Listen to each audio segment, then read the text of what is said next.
Hey guys, hope you're all doing well. Now for today's video, I wanted to talk about some of the animal handling from Jurassic World. Specifically, what would happen if Owen Grady's pack of raptors ever decided to deliberately turn on him.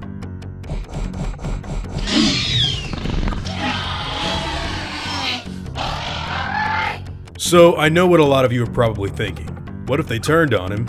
They did turn on him in Jurassic World. In fact, they wound up killing all of the InGen soldiers and chasing Claire with the kids through the Innovation Center. And yes, while all of that may be true, the circumstances for that particular betrayal had more to do with dominance and power than an outright unexpected outburst. And it wasn't really Owen that the Raptors were necessarily trying to kill either. It was really all of these other men that came out of nowhere and started running around them in an open environment. But what if the situation involving these animals played out a little bit differently? What if Blue, Charlie, Delta, or Echo just decided one day to attack or even kill someone in the raptor enclosure just because they could? Well, that specifically is what I wanted to go over. Because believe it or not, Owen Grady himself, Chris Pratt, has actually gone on record to discuss something like this and how it would go down in the Jurassic Park universe, which I thought was pretty damn cool and something that I wanted to share with all of you as fans. So for starters, we have to talk about the velociraptors of Jurassic World in general. These animals are very different from what was shown off in the first park. For starters, they are actually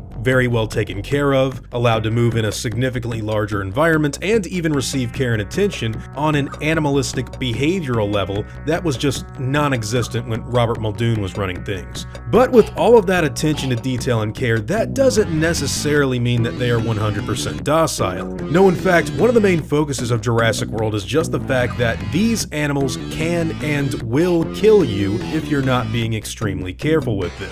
The relationship that Owen has with these animals is just that, a relationship. And it's a very delicate one at that, with the caretaker stressing that even something like an electric shock would cause the dinosaurs to never fully trust him again. When Jurassic World's newest raptor researcher falls into their paddock, well, things got kind of aggressive pretty quickly. So what would Owen have to do if the animals did eventually try to kill him one day? What would happen if something terrible got very much so out of hand and a civilian's life or even his own was threatened by a velociraptor? Well, the answer to that actually lies in something Chris Pratt said a few months back. During a moment of criticism for the movie where someone decided that Owen Grady's weapon was nowhere near the firepower that would be necessary to kill the Indominus, Chris actually responded to the remark by addressing the weapon that his character carried during Jurassic World with the following: "I put a lot of thought into the firearm that I selected for that role, a 45-70. You're right though, probably not big enough for the Indominus Rex, but it definitely would do the trick for a rogue raptor, which would be Owen's primary need for the weapon."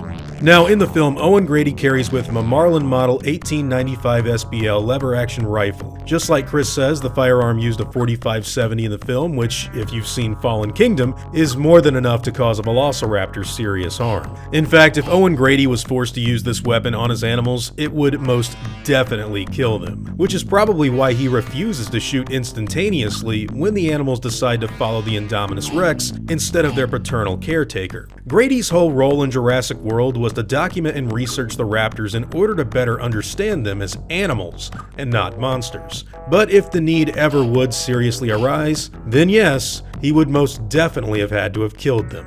And his weapon of choice would have done that pretty easily. In a related interview with Chris Pratt that was given around the time of the film's release, the actor talked about Owen's research with the animals and the role of who his character was at the park, saying that Grady's Navy service was more than likely related to Spec Ops, and that the raptor studies were akin to Owen Grady's time working with dolphins in Operation Iraqi Freedom. This is a man that sincerely does care for the animals that he's seen working with, but it's also someone that knows fully well what danger they may pose if they ever got out, which is exactly why he butts heads with Hoskins so much in the film. Anyways, this kind of information is something I personally found to be really cool. You don't often see any sort of explanation into why exactly a character carries their own specific firearm, and even The Lost World deleted its scene, which would have told us the history of Roland Timbo's double in some excised dialogue. So to see Chris Pratt openly talk about this sort of thing is fun for me to hear. It also offers up a good look at how the animals would be handled at the park in a worst-case scenario. And, in my opinion, it's always fun to see what it would be like to work with dinosaurs at one of these resorts. Now before I go, I'd like to thank all of my game wardens. as well as all of my InGen executives. I'd also like to thank all of my park workers and InGen hunters as well. Guys, it seriously means the world to me that you all continue to support what I do, and I never want you to ever forget that. Now, I'd like to thank you all for watching today's video, and hope that you all enjoyed the content. If you feel like I deserve it, I'd appreciate the like and hope that you'll consider subscribing if you're interested in hearing from me again. I'll see you all in the next video, guys, and as always, take it easy.